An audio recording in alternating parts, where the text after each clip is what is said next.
Hi my dear student, অনেক দিন হলো আমি রেগুলার বেসিসে তোমাদের সামনে ভিডিও আনতে পারিনি আমার ব্যক্তিগত কারণের জন্য। সেই জন্য আমি তোমাদের কাছে ক্ষমা প্রার্থী। তো আশা করি এরপর থেকে আমি আবারও রেগুলার বেসিসে ভিডিও নিয়ে আসবো। তো আজকে দর্শক বন্ধুগণ, আজকে যে বিষয়টি নিয়ে আলোচনা করব সেটা হচ্ছে রমনস্কি স্টেন। সেই রমনস্কি স্টেনটা কি, তার প্রিন্সিপালটা কি, এবং রমনস্কি স্টেনের আন্ডারে আর কোন কোন স্টেন হয়ে থাকে এবং প্রত্যেকটি স্টেন নিয়ে বিস্তারিতভাবে আলোচনা করব।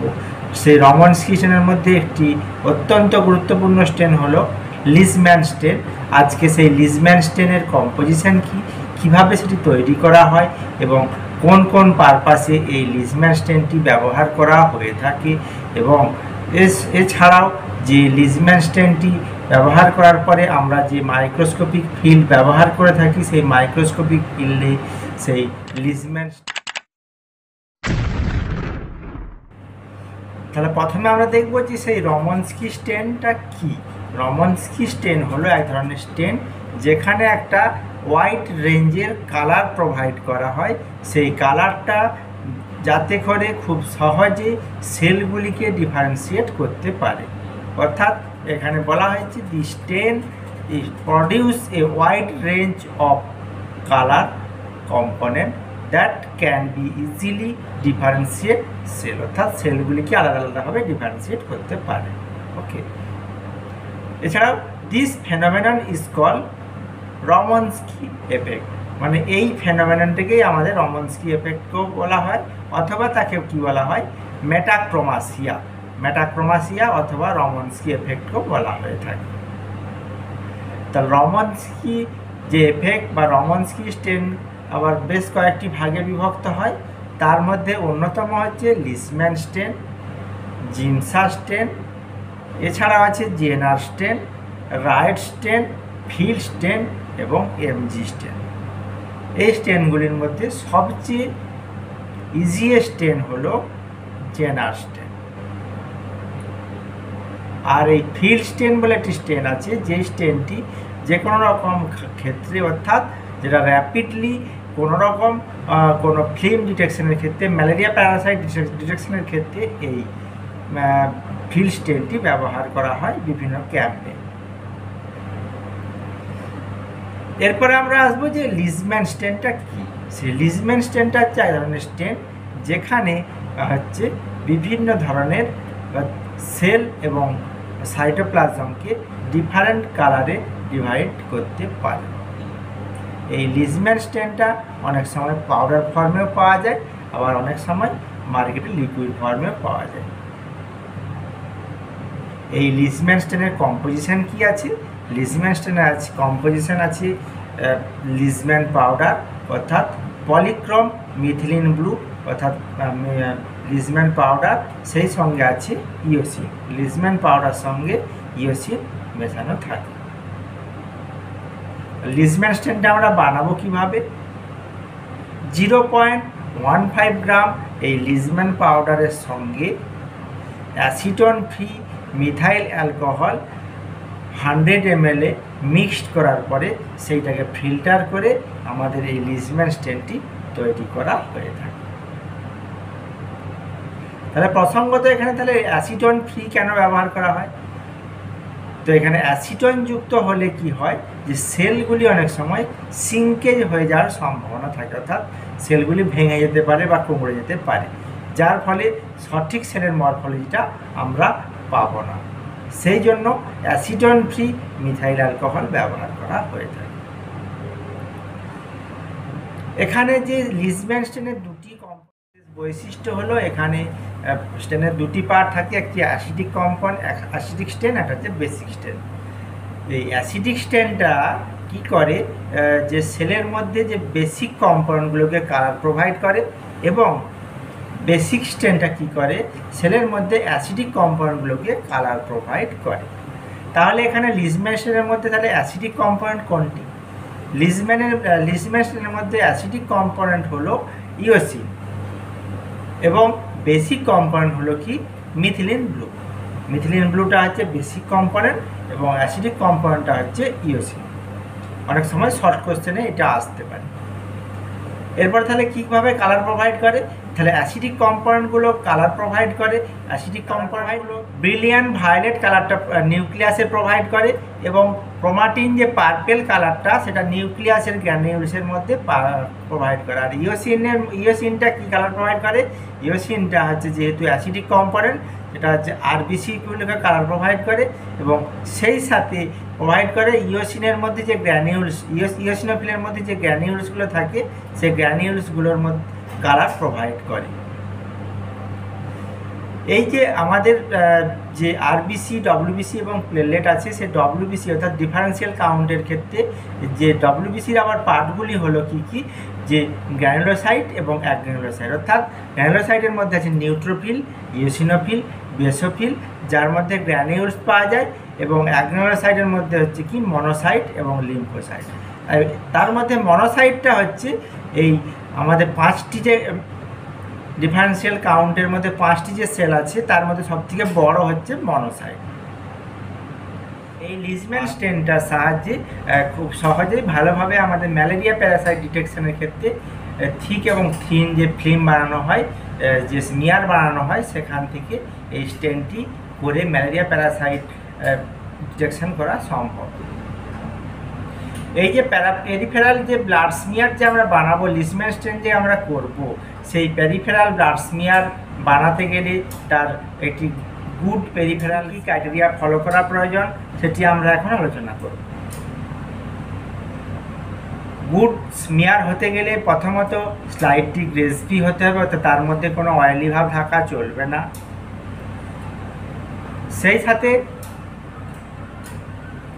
টাং শেপ হতে হবে, অর্থাৎ স্মিয়ারটি যখন বানাবো সেই স্মিয়ারটি টাং শেপ হতে হবে। 2 নম্বর। 3 নম্বর গেল কি, 3 নম্বর এই স্মিয়ারটি স্লাইডের মধ্যে 2/3 পোর্শন কভার করবে। 4 নম্বর কি, স্লাইডটি হচ্ছে কোনো রকম নট টু বি থিক, অর্থাৎ স্লাইডটি খুব পাতলাও হওয়া চলবে না, স্মিয়ারটি খুব মোটাও হওয়া চলবে না। লাস্ট কি, এর মধ্যে কোনো এয়ার বাবেল থাকা চলবে না, সেই সাথে কোনো রকম কোনো এনি গ্র্যানিউল থাকা চলবে না। অর্থাৎ একটি গুড স্মিয়ার হতে গেলে এই 5টি ক্রাইটেরিয়া ফলো করা অবশ্যই প্রয়োজন। এছাড়াও এই ক্ষেত্রে আমাদের যেসব স্মিয়ারগুলি বানানো হয়ে থাকে সেগুলি হলো থিক স্মিয়ার, অর্থাৎ ম্যালেরিয়া প্যারাসাইটের ক্ষেত্রে থিক স্মিয়ার বানানো হয়ে থাকে। এছাড়াও হচ্ছে বাফিকোর স্মিয়ার মাইক্রোভ্যালিয়ার ক্ষেত্রেও অনেক সময় বানানো হয়ে থাকে। করবো তার জন্য যে স্মিয়ার বানাতে গেলে তাহলে আমাদের কী ধরনের স্যাম্পেল প্রয়োজন, সেই স্মিয়ার বানাতে গেলে যে প্রয়োজন সেটা হচ্ছে ফিঙ্গার প্রিক করেও 1 ড্রপ ব্লাড নিয়ে সেখান থেকেও স্মিয়ার বানাতে পারি, অথবা ইডিটিএ ভাইরালের স্যাম্পেল ড্র করে সেই ইডিটিএ ভাইরালের স্যাম্পেল নিয়ে সেখান থেকে স্লাইড নিয়ে আমরা স্মিয়ার বানাতে পারি। তারপর স্মিয়ারটি এয়ার ড্রাই হয়ে যাওয়ার পরে তার মধ্যে আমাদের এই লিজম্যান স্টেনটি করতে পারব। লিজম্যান স্টেন আমরা কিভাবে করব, লিজম্যান স্টেন করতে গেলে, আইডিয়াল লিজম্যান স্টেন করতে গেলে প্রথমে এয়ার ড্রাই হয়ে যাওয়ার পরে স্লাইডটিতে 8 to 10 ড্রপস, 8 to 10 ড্রপস হচ্ছে লিজম্যান স্টেনটা নিয়ে নেব। 8 to 10 ড্রপ হচ্ছে লিজম্যান স্টেন নেওয়ার পরে 3 to 4 মিনিট ওয়েট করব। তারপরে আমাদের কি করতে হবে, তারপরে বাফার অ্যাড করতে হবে। বাফার অ্যাড করব, বাফার অ্যাডটা সবসময় ডবল ভলিউম বাফার অ্যাড করতে হবে। অর্থাৎ যদি 8 to 10 ড্রপ আমরা লিজম্যান স্টেন ব্যবহার করে থাকি সেক্ষেত্রে প্রায় 16 to 20 ড্রপ বাফার ব্যবহার করতে হবে।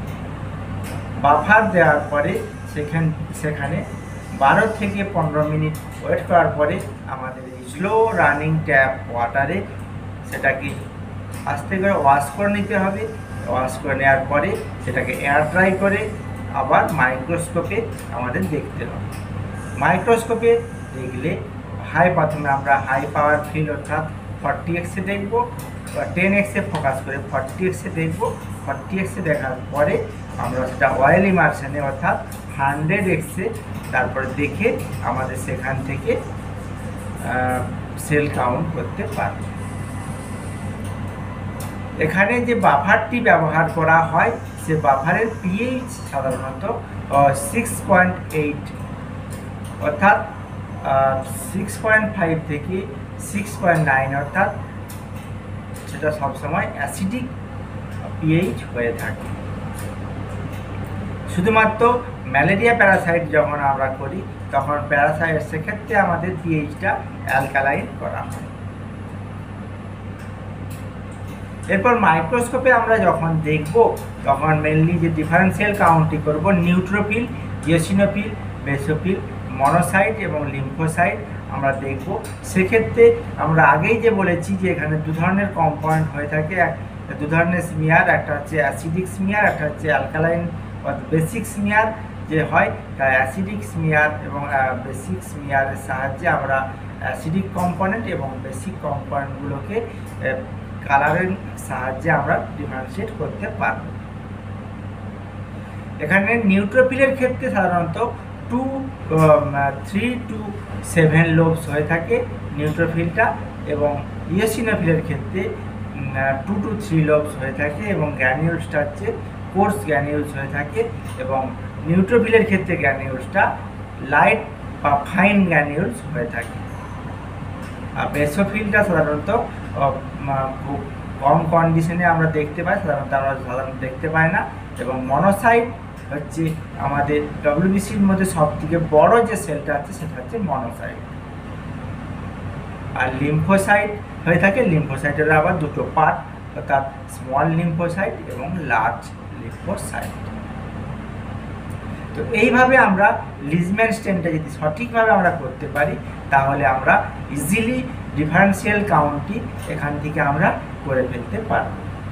তো দর্শক বন্ধুগণ, আমরা সেই রমনস্কি স্টেন তার একটি পার্ট যেটা হচ্ছে লিজম্যান স্টেন, সেই লিজম্যান স্টেনটা আমরা কিভাবে করব, লিজম্যান স্টেনের কম্পোজিশনগুলো কি কি, এবং লিজম্যান স্টেন করার পরে আমরা কিভাবে মাইক্রোস্কোপে দেখব সেটা আজকের ভিডিওটিতে দেখালাম। এবং পরের ভিডিওটিতে আমাদের যে ডব্লিউবিসি, আরবিসি এবং প্লেটলেট আলাদা আলাদাভাবে কীভাবে ডিফারেন্সিয়েট করব এবং সেগুলি আমরা পরবর্তী ভিডিওটিতে নিয়ে আসব। তো বন্ধুরা অবশ্যই সঙ্গে থাকবো। যারা আমার চ্যানেলে প্রথম এসেছো তারা অবশ্যই আমার চ্যানেলটি সাবস্ক্রাইবের সাথে সাথে অল নোটিফিকেশন অপশানটি এনাবেল করে দিতে ভুলবেন না।